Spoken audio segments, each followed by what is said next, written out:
Hola, bienvenidos a este nuevo vídeo sobre la contabilidad de gestión. Vamos a seguir trabajando con el modelo de Direct Costing. Como sabéis, una de las actividades importantes dentro de este modelo, cuando se quiere aplicar dentro de una determinada compañía, es identificar todas aquellas cargas que son incorporables, es decir, que van a incorporar un coste en los distintos productos que produce la compañía o en los distintos servicios que proporciona, y por tanto hay que hacer un trabajo previo de identificación de dichas cargas, clasificándolas como cargas directas, cargas indirectas, y luego también estas dos clasificándolas como cargas o costes fijos y costes variables, con lo cual es muy importante hacer este efecto de diferenciación de los costes fijos y los costes variables en el modelo de Direct Cost. Así es importante identificar los distintos tipos de comportamiento de costes. Esto ya lo hemos comentado en algún otro vídeo. Los tipos de comportamiento de costes, por repasarlos un poco, pues nos podemos encontrar con una serie de cargas que son fijas, unos costes fijos, que son fundamentalmente aquellas que no varían con el cambio del volumen de producción. Esto vendría representado en este gráfico en el que las cargas o los costes fijos permanecen constantes con el tiempo independientemente de cuánto se produzca en la compañía. Estos están relacionados evidentemente con dotar a la compañía de una determinada capacidad de producción, que se puede utilizar, como veíamos en algún vídeo anterior, en mayor o menor medida. Luego nos encontramos con las cargas directas, las cargas variables, las cargas de las operaciones. Estas son las que varían directamente en función del volumen, es decir, a medida que se produce un crecimiento del volumen de producción, aumentan las cargas variables. Otro tipo de cargas serían las cargas semivariables, como las que aparecen aquí a la izquierda de vuestra pantalla. Este es un tipo de cargas muy habitual en el caso de los agentes de ventas, ¿no? o digamos los equipos de ventas, que tienen un sueldo fijo y luego tienen una retribución variable que va aumentando en función de la consecución de los objetivos o en la función de la consecución de ventas. Y luego nos encontramos con lo que serían las cargas semifijas, en las cuales quizá el ejemplo más típico es el de los gastos de personal de un jefe supervisor de personal. Es decir, es necesario, a medida que vas produciendo más, el ir incorporando distintos responsables una vez que vas alcanzando unos determinados volúmenes de producción. Por eso van saltando estas cargas en función de, como si fuesen escalones. Porque al final estos responsables son capaces de mantener el control o la responsabilidad sobre un determinado número de personas, y en la medida en que la producción va aumentando y es necesario ir aumentando las personas, que entrarían dentro de esas cargas que comentábamos de carácter variable, pues también los responsables tienen que ir aumentando, pero en este caso van aumentando cada vez que se van produciendo saltos o escalones en términos de volumen de producción. ¿Qué métodos hay para separar los costes fijos y los variables? Bueno, podemos intentar utilizar distintos métodos. Uno de ellos es el método gráfico, que consiste en ajustar una recta a la tendencia que viene marcada por la nube de puntos correspondiente a la experiencia concreta en términos de producción que tenga la compañía, algo similar a lo que aparece aquí, es decir, representar los datos e intentar estimar una recta, una tendencia que venga marcada por esa nube, ¿no? En este caso, los costes fijos vendrían representados por el punto de partida, que se encuentra aquí en esta línea recta, en el eje de ordenadas, ¿vale? Y luego a partir de ahí los costes variables se pueden ir calculando en función de cuál es el volumen de producción. Otra forma de cálculo bastante habitual es la de utilizar los mínimos cuadrados ordinarios, que consiste en ajustar la recta a una nube de puntos observada, ¿no? Donde pues al final tenemos unos costes fijos, ¿vale? Y estimaremos a partir de ellos, a partir de los diferentes datos de volumen y coste, estimaremos los costes fijos y también estimaremos la pendiente que nos va a proporcionar el nivel de los costes variables. Otro método de estimación sería el método de los valores extremos. Mientras en el caso de los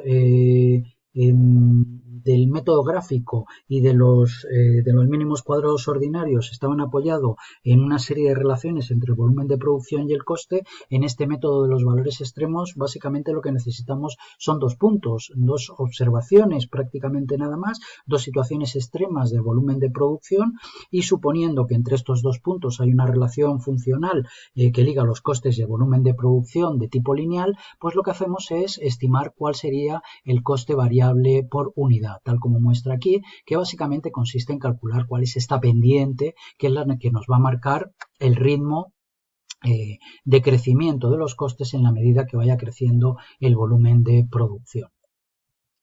¿Qué ventajas e inconvenientes tiene este método de Direct Costing? Bueno, lo que está claro es que es un método menos confuso y mucho más sencillo que el método de coste completo, aunque, bueno, evidentemente en el coste variable se incluyen costes indirectos y por tanto es necesario realizar un subreparto de esos costes variables. También hay que decir que es tremendamente útil cuando lo que se realizan son análisis del tipo que hemos utilizado en algún otro vídeo anterior del coste, volumen y beneficio para conocer cuál es el rendimiento de los diferentes productos. Nos permite tener un control de los costes y una evaluación de la gestión mucho más cercana, muy de corto plazo. Ayuda a tomar decisiones de precio, de producto, además sobre distintos pedidos, es decir, que es totalmente compatible con los métodos de presupuestación flexible, y también es compatible con los costes estándar, que corresponde a un vídeo que veremos con posterioridad. Inconvenientes es que es un método que tiene limitaciones, sobre todo en lo que es la valoración de las existencias, porque no estamos incorporando los costes fijos en el valor que tienen los productos que se quedan en el almacén. Es muy inadecuado además también para establecer directrices comerciales en el largo plazo. Sí es útil para tomar decisiones a corto, pero es poco eficiente a la hora de tomar decisiones a largo plazo. Y luego la subdivisión de los costes generales de producción en fijos y variables, pues en muchas ocasiones podríamos decir que es relativamente incierta. En todo caso, se trata de un sistema tremendamente útil para la toma de decisiones a corto plazo, y yo creo que es importante conocer las diferencias respecto a los otros modelos que hemos presentado en vídeos anteriores, como es el del modelo de coste completo o el de imputación racional de costes. Con lo cual lo que vamos a hacer es comparar los tres sistemas de cálculo.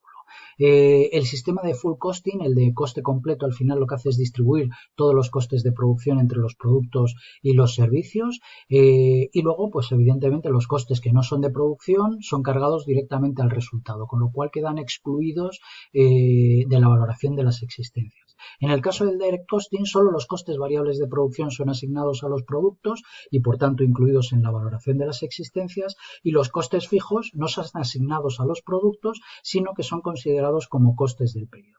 Y el sistema de imputación racional es, por decirlo de algún modo, es una opción intermedia entre los dos anteriores, porque hay imputa en parte los costes fijos a la producción como costes del producto, aquellos que se consumían dentro de la actividad que realizaba la compañía en función de la tasa de actividad de la capacidad instalada de producción o de la capacidad de producción normal, y el resto, es decir, los costes de su actividad, los consideraban como costes del periodo. Aquí vemos un poco la comparativa en términos de la cuenta de resultados. En el caso del full costing lo que obtenemos es un resultado, un margen bruto a los que le restamos los costes del periodo y obtenemos un resultado neto que evidentemente depende de las ventas y de la producción. Y en el caso del Direct Costing, lo que obtenemos son unos márgenes de contribución de una de esas unidades producidas, a los que luego se le restan los costes fijos de producción y los del periodo, y se obtiene un resultado neto. En este caso, evidentemente, el resultado solo depende de las ventas. Pero vamos a seguir un poquito con la comparación, porque nos podemos encontrar con tres escenarios diferentes. Cuando la producción es exactamente igual a las ventas, es decir, todo lo que se produce se vende, los resultados de los dos modelos son totalmente coincidentes. Es decir, los dos métodos coinciden totalmente y no hay diferencias relevantes. antes. Ahora bien, cuando nos estamos encontrando que la producción es mayor que las ventas, entonces nos vamos a encontrar con que el resultado del full costing va a ser mayor que el resultado del direct costing. La razón de ella responde fundamentalmente a que al no venderse todo lo que se produce, hay parte de esa producción que queda en el almacén, con lo cual no todos los costes fijos de producción se imputan al resultado del ejercicio. Hay una parte importante de ellos que se imputan a los productos que quedan en el almacén. Por contra, en el caso del direct costing, todos esos costes fijos de producción se imputan al resultado del ejercicio siempre. De ahí la diferencia en términos de resultados entre los dos modelos. Por el contrario, si nos encontramos justo en la situación opuesta, en la que el nivel de producción de ese periodo que estamos, para el que estamos preparando nuestra contabilidad de gestión es inferior al volumen de ventas, en este caso nos vamos a encontrar con que el resultado de full costing va a ser más bajo que el resultado de direct costing. Daros cuenta que lo que estaríamos es en el full costing imputando a este nuevo ejercicio todos los costes fijos de producción de este periodo, pero también de una parte del periodo anterior, porque se habían incorporado en el valor de las existencias que quedaban en el almacén, el valor de los productos finales que estaban pendientes de venta y que se habían quedado en el almacén. En el caso del direct costing, lo que nos encontramos es que todos los costes fijos de producción se imputan a los resultados del ejercicio siempre, es decir, el mismo caso que antes. De ahí las diferencias en términos de resultados entre unos y otros. Aquí veis un poco el detalle de estos dos modelos en el que podéis comprobar cómo en el modelo de coste variable, pues sobre todo se utiliza para la planificación, el control interno, mientras que el modelo de coste completo pues tiene un objetivo más externo, más próximo al de la contabilidad financiera, ¿no? Los formatos de las cuentas de resultados ya hemos visto que eran diferentes, hemos visto la comparación de los resultados también que dependen de la relación que haya entre las producciones y las ventas en cada uno o en el periodo que estemos considerando y por tanto pues lo que está claro es que estamos hablando de modelos muy diferentes, porque mientras en el de coste variable solamente se consideran los costes de la producción variables, en el de coste completo se están considerando los costes de producción fijos, pero también los costes de producción variables.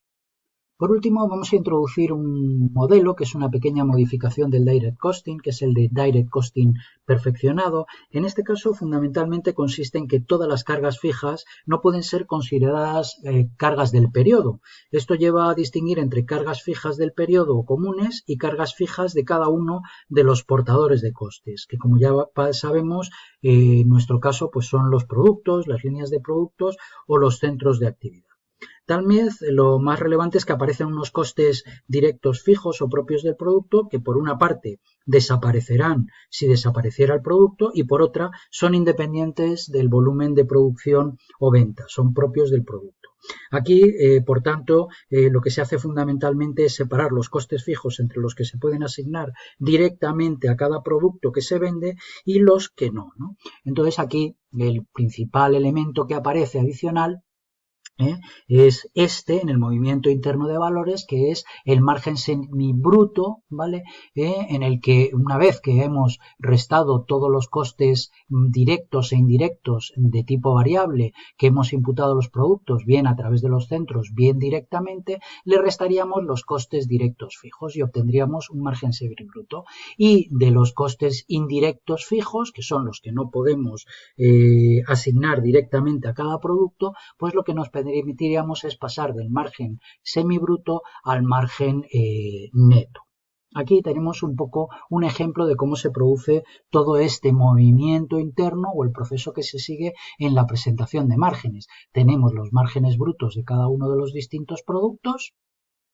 Luego tenemos la suma de los márgenes brutos de cada producto, con lo cual tenemos el margen bruto del producto y el mercado. Le restamos las cargas fijas propias de cada producto, lo que nos proporciona el margen semibruto. Y luego, a nivel global, cuando tenemos el margen semibruto total, le restamos las cargas indirectas fijas o las cargas fijas comunes y obtenemos, por último, nuestro margen neto. Es decir, es una una pequeña variación, si os dais cuenta, respecto al Direct Costing, y en este caso recibe el nombre de Direct Costing perfeccionado. En definitiva, el resultado se calcula de forma escalonada, añadiendo distintos tipos de costes a los ingresos que estamos obteniendo con los productos que vendemos. Y por el momento, pues nada más, nos vemos en otro vídeo.